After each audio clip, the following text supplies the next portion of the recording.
So to comment on some of the stuff that's on here, the at King's Cross Station, you got a bunch of looks like we know what kind of flags those are, and I believe I'm not 100%, but I believe the white, the pink, and the blue. I think those are pedo flags, if I'm not mistaken.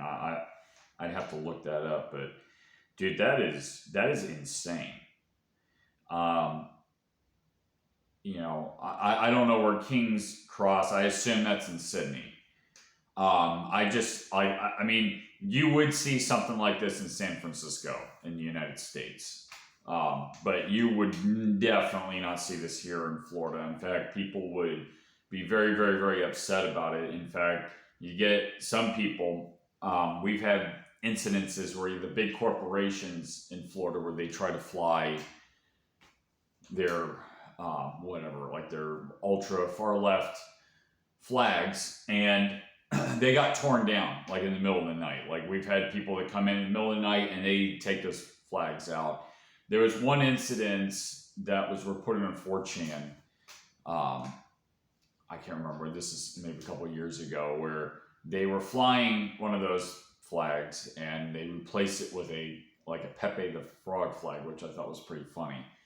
But yeah, I mean, it's just like I can tell you, like regionally in most of the United States, like something like that would just be insane. Like I don't know. Like, it's hard to believe that, like, somebody doesn't put up with that. I know if I saw something like that, I would contact the manager and I would tell him, you know what the top part of that flag means, right?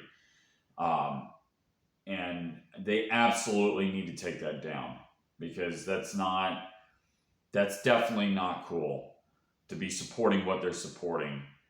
And I would be very, very upset about that. Of course, I wouldn't be able to take them down because it's a place that's, first of all, it's inside, and there's no way I could do that without being caught and getting in trouble for it. In my younger days, when I would be like in a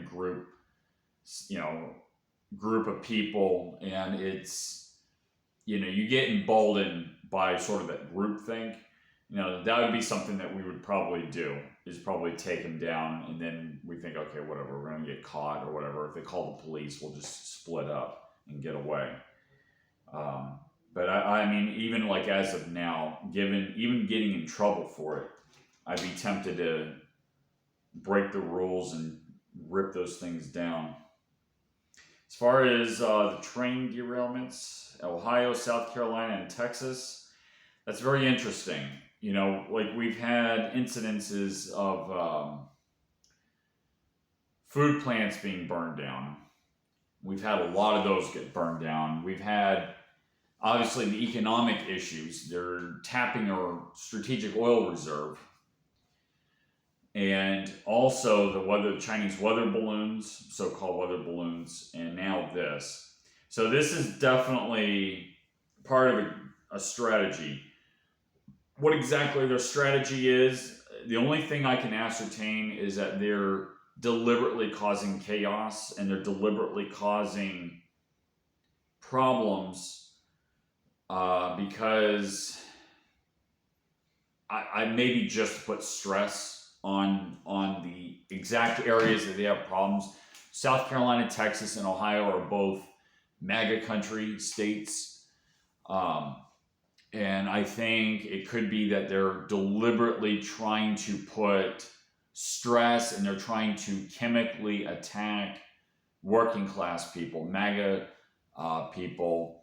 I do know, and I can tell you that hasn't been widely reported. I know that as far as the taxes are concerned, people who are getting their tax returns are getting them very late, because like if you live in a red area, if you live in MAGA country, you get your tax return a lot later. In blue areas, you get more preferable treatment. So I suspect that that's just a deliberate attempt to, add a little more economic impoverishment Trump supporters, on working class people. So yeah, I mean that's my guess on what I think's going on. I mean, there's probably something else that's going on there that we don't know about.